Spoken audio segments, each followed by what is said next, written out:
Hello दोस्तों, नमस्कार। स्वागत करते हैं अपने यूट्यूब चैनल पे। फ्रेंड, आज का जो टॉपिक है वो फिजिक्स से लाइट पार्ट 3 है। इससे पहले मैंने 2 पार्ट बना चुका हूँ, पार्ट 1 पार्ट 2, वो आप देख सकते हैं जाके। इस वीडियो में मैं डिस्कस करने वाला हूँ some important question from the SSC CPO and all the upcoming government exam, जैसे कि रेलवे हो गया, एसएससी, एमटीएस, सीएचएसएल, सबका जो है क्वेश्चन, जीएस का क्वेश्चन फिजिक्स से रिलेटेड है, वही मैं डिस्कस करने वाला हूँ। और ये टॉपिक में जो जितने भी क्वेश्चन है वो सारे प्रीवियस ईयर के क्वेश्चन है। सी एसएससी का जितना भी एग्ज़ाम हुआ है, सीपीओ, सीजीएल, एफसीआई, वही सब, एमटीएस, ये सारे एग्ज़ाम के क्वेश्चन है प्रीवियस से, वही डिस्कस कर रहा हूँ। तो वीडियो को पूरा देखिए, जो नए हैं सब्सक्राइब कीजिए, अच्छा लगा तो लाइक कीजिए। चलिए चलते हैं टॉपिक पे। देखिए यहाँ पे क्वेश्चन नंबर 1 कह रहा है कि one can differentiate a telescope from a microscope by observing। कह रहा है कि कोई भी टेलीस्कोप को और माइक्रोस्कोप को हम डिफ्रेंशिएट किस चीज़ से कर सकते हैं? Length and size of lens से। इसी से हम दोनों को अलग अलग डिफ्रेंशिएट कर सकते हैं कि कौन सा टेलीस्कोप है, कौन सा माइक्रोस्कोप है। चलते हैं दूसरे नंबर क्वेश्चन पे। Lambert law is related to, ये है जो इल्यूमिनेशन से रिलेटेड है।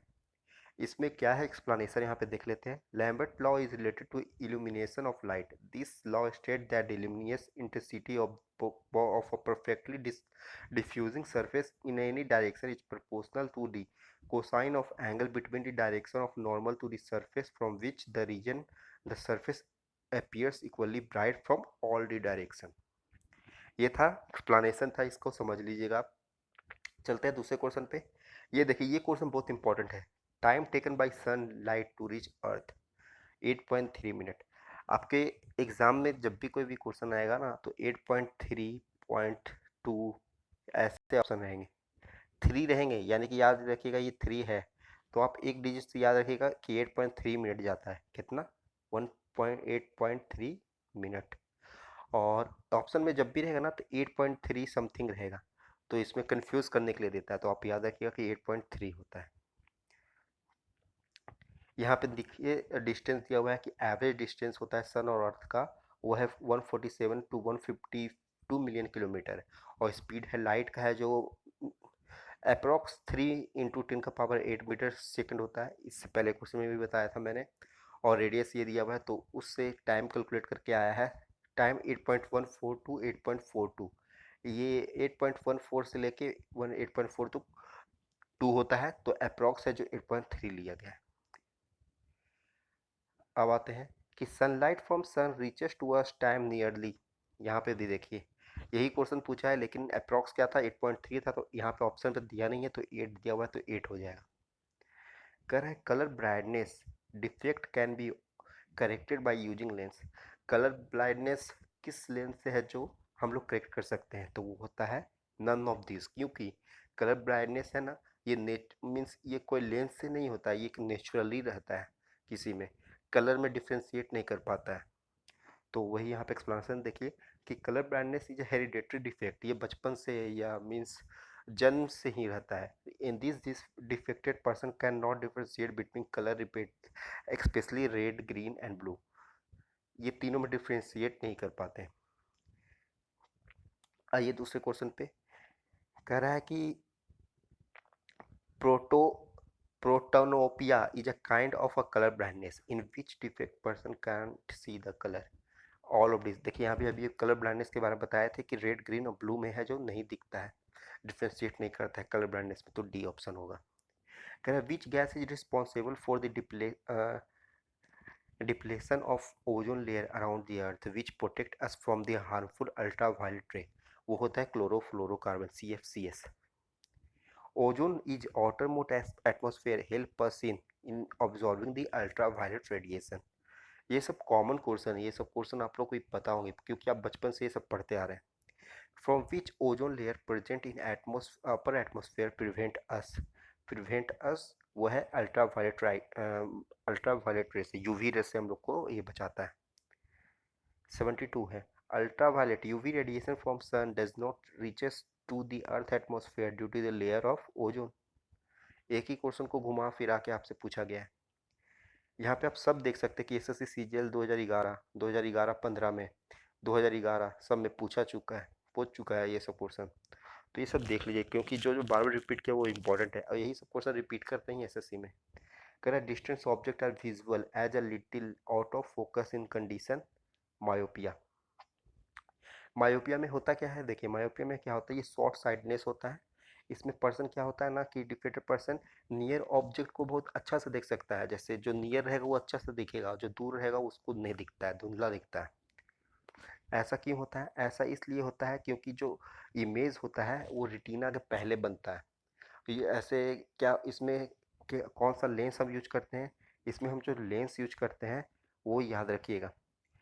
इसमें जो लेंस हम लोग यूज करते हैं शायद नहीं, देखिए इसमें यूज करते हैं हम लोग डाइवर्जिंग लेंस। डाइवर्जिंग लेंस हो गया आपका convex lens. A defect of vision in which the point in one plane object appear in focus while those in another plane are out of focus called astigmatism। इसमें क्या होता है कि ये होता है ना कि बिकम, यहाँ पे देख लीजिए explanation, due to astigmatism curvature of eye lens become asymmetric which causes distortion in image and one part of image focus correctly at retina but also focus on another point of retina। इसमें क्या होता है ना कि जो lens होता है ना, एक है जो रेटिना पे बनता है लेकिन एक है जो रेटिना पे नहीं बनता है, यही होता है इसमें। Which of the flowing lens can be use to correct the defect of short sightness और मायोपिया। देखिए अभी मैंने बताया था कॉन्वेक्स कॉन्वेक्स लेंस है ये, option C, sorry option C convex lens होता है। कह रहा था near sight of long sightness defected person is more than 25 centimetre, option A. और लॉन्ग साइटनेस में क्या कहते हैं, उसको हम हाइपरमेट्रोपिया कहते हैं। What is a Zoom lens, zoom lens क्या होता है, जूम लेंस होता है कि ए लेंस, यहाँ पे देख लीजिए, जूम लेंस होता है कि ये जो lens which is a variable focal length, it focal length can be accommodated according to requirement. Means जो फोकल लेंथ होता है ना वो फिक्स नहीं होता है, वो आगे पीछे मीन्स एकोमोडेट अपने हिसाब से आगे पीछे हो सकता है। A lens with a transitional focal length, option B I-78 पे। क्या diopter is the unit of power of lens. Which of the flowing light transmit with minimum velocity through glass. Violet light, ये मैंने आपको कल बताया था, VIBGYOR इसका focal, ये है जो मिनिमम डाइवर्सन होता है क्योंकि इसका वेवलेंथ होता है जो मैक्सिमम होता है। अब जब भी देखते होंगे तो रेनबो देखेंगे तो ऐसे ऐसे जो रेनबो होता है उसमें रेड है जो नीचे रहता है, वायलेट ऊपर रहता है, क्योंकि ये मैक्सिमम वेवलेंथ है जो ये क्या बोलते हैं इसको, डाइवर्ट ज़्यादा करता है रेड, लेकिन वाइट कम करता है, इसलिए ये ऊपर रहता है। कह रहा है the plate of a blue glass appear blue in sunlight because it transmit blue light. देखिए कोई भी ऑब्जेक्ट है जो कलर इसलिए दिखता है क्योंकि वो जो लाइट है जो ट्रांसमिट करता है उसी कलर का करता है। रेड रोज को आप अगर देखिएगा तो रेड दिखेगा, क्यों, क्योंकि वाइट लाइट तो गया सनलाइट का, लेकिन वो जो ट्रांसमिट करता है वो हम लोग को जो ट्रांसमिट करके दिखाता है वो रेड कलर का दिखाता है, इसलिए रेड कलर दिखता है।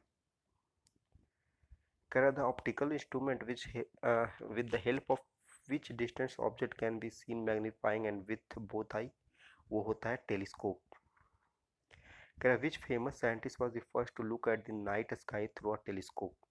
कौन थे वो, गैलीलियो थे, यही है जो इन्वेंशन भी किए थे टेलीस्कोप का। Radio telescope are better than optical telescope because they can detect faint galaxy which cannot be done by optical telescope. They can even work in cloudy condition, they can work during day and night, all of these होगा। ये तीनों condition है जो radio telescope का है। Light beam which is a highly directional is called laser. For total internal reflection ray of light has to pass through.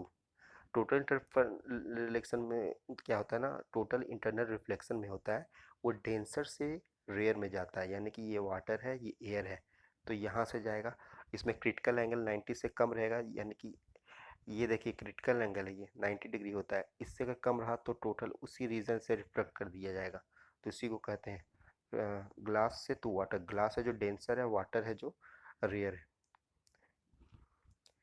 The world insulation means incoming solar radiation, option number B. The twinkling of star is due to atmosphere refraction के कारण होता है, धुंधला धुंधला थोड़ा दिखेगा आपको। Decreasing order of the penetrating power of alpha beta gamma. देखिए अल्फा बीटा गामा, इसका पेनिट्रेटिंग पावर इसका ज़्यादा होता है, बीटा का उससे ज़्यादा होता है, फिर अल्फा का सबसे कम होता है, ये याद रखिएगा। कह रहे मैक्सिमम बायोलॉजिकल डैमेज ओकर ड्यू टू गामा रे से होता है, क्योंकि इसका पेनिट्रेटिंग पावर है जो ज़्यादा होता है इसलिए। विच of the flowing radiation has the minimum wavelength. Minimum wavelength किसका होता है? देखिए मिनिमम वेवलेंथ होता है गामा का, जिसका पेनिट्रेटिंग पावर ज़्यादा होता है। मैंने अभी ये बताया आपको कि अल्फा हो गया, ये बीटा हो गया, ये गामा हो गया, इसका पेनिट्रेटिंग पावर।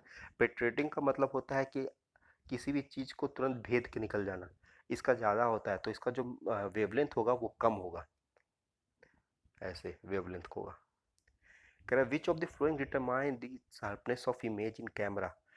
एपरेचर के कारण होता है। Light house are placed with powerful light to guide and warn ship coming from direction in the ocean. Light house जो होता है, आप देखते होंगे लाइट हाउस है, वो किस लिए यूज होता है? यूज होता है कि शिप ये सबको पता चले, guide and warm the ship coming from different direction in the ocean. कह रहा है which of the following is more suitable for the objective type examination. Optic, आप लोग देखते होंगे कि एग्ज़ाम में आपको मिलता होगा कि पहले जो रिटन एग्ज़ाम होता था उसमें ऑप्टिकल मार्क रीडिंग करके होता था, मीन्स इसको रंगना रहता था। वो किसके कारण होता है, ये किस प्रिंसिपल पे काम करता है? ये ऑप्टिकल मार्क रीडिंग रिकॉग्नाइजेशन पे काम करता है, OMRC, जिसको बोलते हैं ओ, हम लोग बोलते हैं OMRC सीट्स मिला है, तो वो हो गया आपका option number A. To illuminate the glare of headlight in motor car, polaroids are use.